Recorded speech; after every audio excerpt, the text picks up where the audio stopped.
morning/afternoon, everybody. Good to have you. This is weird because I'm just going to talk to your phones and we're right here. It's a strange experience. Welcome to the millennial age. Yeah, you'll have the picture and you'll show it to your friend and they'll go, what did he look like in person? You go, I don't know. I was also looking at my phone when I showed it, when I should have been there with him. First of all, thank you very much, Bill and Melinda, for having me. When I was first asked to be here, they said, hey, we want you to come and speak at this event, goalkeepers, and talk about what's happening in the world. And I looked through all of the people who were speaking and I said, but I have nothing. I do not have a fridge that can change lives. I do not have a plan to eradicate HIV in South Africa and in Southern Africa and the rest of the continent. And I most definitely cannot ride a motorbike, so I don't know what I can do for you.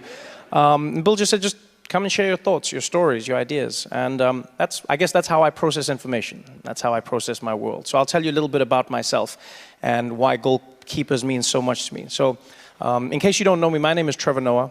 I grew up in South Africa during a time known as apartheid. And for those who don't know, apartheid was a system of laws which made it illegal for black people and white people to integrate with each other, amongst other things. Black people lived in separate areas to white people. They had different rules. They were segregated. And this was particularly tough for me because I grew up in a mixed family, right? Well, with me being the mixed one in the family. My mother's a black woman, Xhosa woman from South Africa. And in case you're wondering, Xhosa is one of the languages with the clicks in it. Xhosa, right? Xhosa. But not like in American movies. I've seen those movies where they have the Africans and they're like, no, no, no, no, no, no, no. That's not a language, all right? No, even we watch those movies and we're like, I wonder what they're saying, eh? It's not a language. But my mother's a Xhosa woman, South African. My father's Swiss from Switzerland and was a white man, and so, well, still is a white man. He didn't change. And so they got together during this time, which was against the law, and they had me. And, it wasn't easy growing up in this family, and that's really where our journey began. Because we were a family that couldn't be together. We were a family that was, for all intents and purposes, a crime that existed. Me being born from my mother, because of my father, was me being born a crime. And, one of the biggest things I connected with when, reading about goalkeepers and learning about the organization was the optimism, was the ability to see what no one could see at a time when no one should almost have the right to see it. My mother was one of those people. My mother's a beautiful, powerful woman who endured a lot during her life. We lived through apartheid in South Africa. We lived through her going on to marry a man who was extremely abusive and alcoholic. And throughout all of that, the one thing that I always admired in my mom was that she had the ability to appreciate the reality of the world she was in, but also optimistically pursue the future that she wished to exist in. And that's for me what goalkeepers is all about, optimism. People always ask, they go, is the world going to be in a better place? Is the world getting better or is it getting worse? Now, depending on who you ask, there will always be a different answer. I've come to find one of the reasons I believe the world is getting better is because we have access to information on how bad the world actually is, which I know is a strange thing to say, but that's honestly what I believe. As a young person, and as someone who makes a show for young people, one of the most powerful tools I've realized is information. We come from an age where there was misinformation, disinformation, and there is some of it today.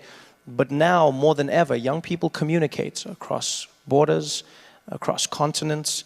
You see people in England and in America and South Africa tweeting, talking to people in Myanmar.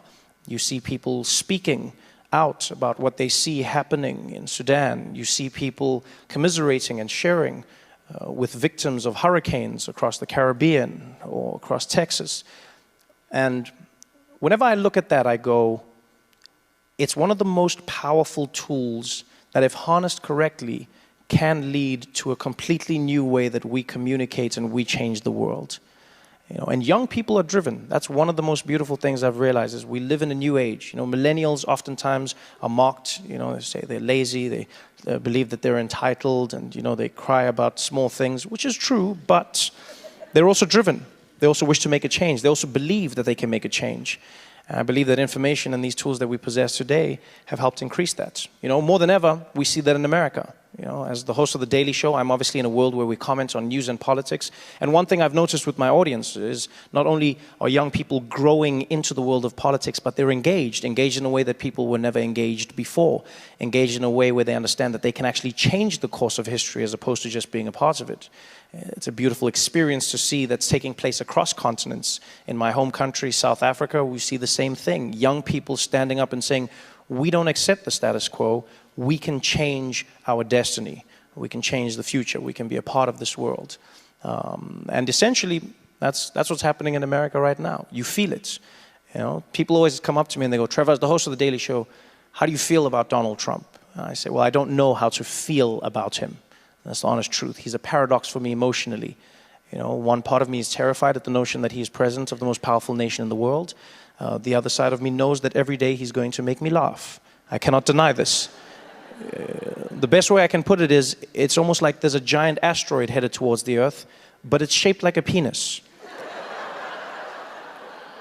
I think I'm going to die, but I know I'm going to laugh.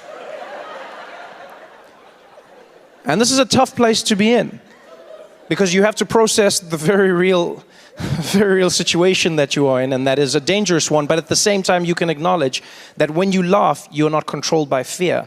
And that's something that I've always lived with in my life, in my family. You know, my mother always said to me, she said, when we're laughing, we're not afraid. When we are laughing, we are experiencing our truest selves. It doesn't mean what is happening to us is not real, but it means that we can process the very real world that is happening to us. And in many ways, I try and look at the positives. People go, is the world getting better? I go, I believe it's always getting better, but in many ways, the world is like the body.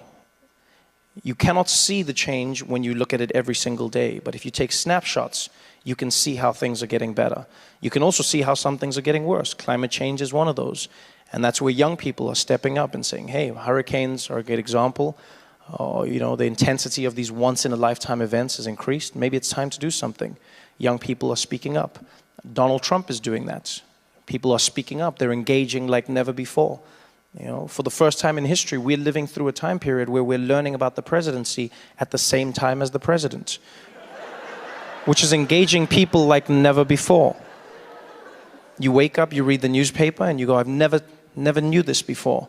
And somewhere at that exact same moment, the president is reading that same newspaper, saying the exact same thing. And that for me is exciting. Is it scary? Yes. But most exciting things are scary.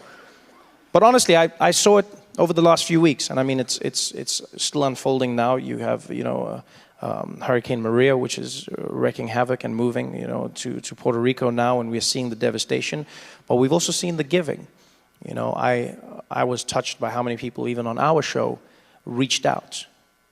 And there is an opportunity for everyone to become a goalkeeper, which is what excites me.